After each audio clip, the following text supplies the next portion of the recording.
नमस्कार दोस्तों, क्या आप किसी कानूनी समस्या से परेशान हैं? बने रहिए मेरे चैनल लीगल व्यू में मेरे साथ। थोड़ी ही देर में, मैं हूं नरेश कुमार भट्टी, थोड़ी ही देर में मैं आपको बताऊंगा कि आप अपनी कानूनी समस्या से निजात पाने के लिए एक अच्छे और उपयुक्त वकील की तलाश कैसे कर सकते हैं। तो दोस्तों, जैसा कि मैंने आपको बताया, मैं आपकी तलाश एक अच्छे वकील की तरफ लेके जाऊंगा जो आपकी कानूनी समस्या से आपको निजात दिला सके।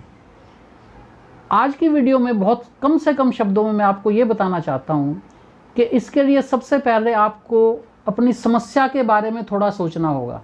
कैसे, मैं बताता हूँ। आपकी समस्या सिविल लॉ से रिलेटेड हो सकती है, आपकी समस्या क्रिमिनल लॉ से रिलेटेड हो सकती है, आपकी समस्या रेवेन्यू की हो सकती है, आपकी समस्या फैमिली लॉ से रिलेटेड हो सकती है, आपकी समस्या कुछ भी ऐसी हो सकती है जिसमें अलग कानून उस समस्या को सुलझाने के लिए वकील साहब कोर्ट में पेश करेंगे।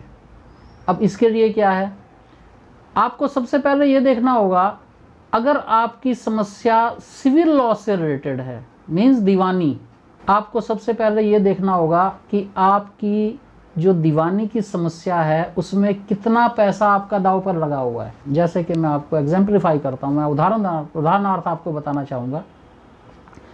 आपकी किसी व्यक्ति ने आपको चेक दिया, चेक डिसऑनर हो गया, चेक मान लीजिए 1 लाख रुपए का था, या आपने किसी को चेक दिया, चेक डिसऑनर हो गया, उसने आपके ऊपर केस कर दिया, तो आपकी समस्या क्या हुई, आपका दांव पर क्या लगा हुआ है, 1 लाख रुपया प्लस जो जुर्माना वगैरह जो लगेगा वो दैट्स, लेकिन 1 लाख रुपया आपका दांव पर लगा हुआ है। 1 लाख का केस लड़ने के लिए आप कितनी फीस दे सकते हैं? 10,000, 15,000, 20,000, 25,000 बस।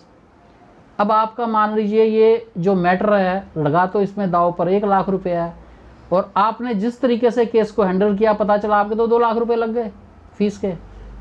क्या ये सही होगा? नहीं, गलत होगा। तो इसमें क्या है, सबसे पहले आपकी समस्या, आपको ये देखना है कि आपका कितना पैसा दांव पर लगा हुआ है। ये मैं दीवानी के केस से, जो सिविल लॉ से रिलेटेड केस है, सिविल जो सूट है उससे रिलेटेड मैं आपको बता रहा हूँ। अब नंबर 1 पे आपने क्या देखा कि आपके दांव पर कितना पैसा लगा हुआ है, उसके लिए कितनी फीस आप खर्च करेंगे, उसके अकॉर्डिंगली आपको एक अच्छे वकील को ढूंढना होगा जो आपकी समस्या को इसी कम से कम पैसों के अंदर, इतने ही बजट के अंदर आपकी समस्या को सुलझा सके।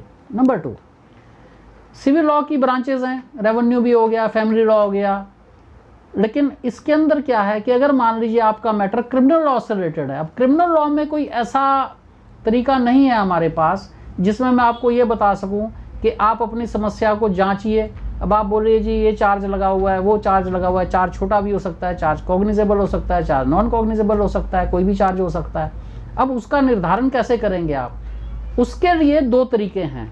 अगर तो आप फाइनेंशियली साउंड हैं तो आप प्रोफेशनल वकील साहब को एंगेज कीजिए, पता कीजिए वकील साहब आपकी कितनी फीस लगेगी, वो फीस के अकॉर्डिंगली आपको कितना आप खर्च कर सकते हैं, क्योंकि इसमें कोई निर्धारण कुछ नहीं हो सकता। 1 रुपये से लेके 1 करोड़, 10 करोड़, 50 करोड़ कुछ भी जा सकता है, कुछ पता नहीं है। क्रिमिनल मैटर है साहब, इसमें कोई पैसे का कोई पैमाना हमारे पास नहीं होता। लेकिन आपको अपना स्टेटस तो पता है, अकॉर्डिंगली आप क्रिमिनल केस लड़ने के लिए फीस का निर्धारण, पैमाना एक निर्धारित कर सकते हैं। लेकिन इसके अंदर एक चीज़ और भी मैं बताऊँ आपको। सपोज आप फाइनेंशियली साउंड नहीं है, क्योंकि जो मेरा जो पर्पज़ है आप लोगों को, ये इस वीडियो के ज़रिए आप लोगों से मुखातिब मैं जो हो रहा हूँ, उसका बेसिक पर्पज़ तो यही है कि आप कम से कम पैसों में, जिसे कहते हैं किफ़ायती काम हो सके। मैं आपको ये बताना चाहूँगा दोस्तों कि आप अगर चाहें तो, अगर आपके पास पैसे हैं ही नहीं, तो आप इस मामले में, क्रिमिनल मामले के अंदर, दिल्ली स्टेट लीगल अथॉरिटी से हेल्प ले सकते हैं। आप वहाँ पे एक एफिडेविट देंगे, एक एप्लीकेशन देंगे, बताएंगे उनको कि जनाब मेरे पास, I am not financially sound, मेरे पास पैसे नहीं हैं और मैं ऐसे कानूनी समस्या जो कि मेरी क्रिमिनल लॉ से रिलेटेड है उससे मैं 2-4 हो रहा हूँ, तो जनाब मुझे इसमें मदद की जाए। तो आपकी जानकारी के लिए अच्छी खबर ये है कि दिल्ली स्टेट लीगल अथॉरिटी आपको मुफ्त के अंदर कानूनी समस्याएँ मुहैया कराती हैं, और वो आपको जो एडवोकेट साहब एंगेज करके देंगे वो आपसे फीस के नाम पे 1 रुपया भी नहीं लेंगे, और पूरी तन्मयता के साथ आपका जो फौजदारी का केस है, जो क्रिमिनल केस है, वो लड़ेंगे। तो अब ऐसे ही जैसे कि फैमिली लॉ है, सपोज मान लीजिए हस्बैंड वाइफ का डिस्प्यूट है, या सपोज लीजिए बच्चे की कस्टडी का डिस्प्यूट है, फैमिली लॉ से रिलेटेड है, उसके अंदर भी देखिए मिली जुली चीज़ें हैं।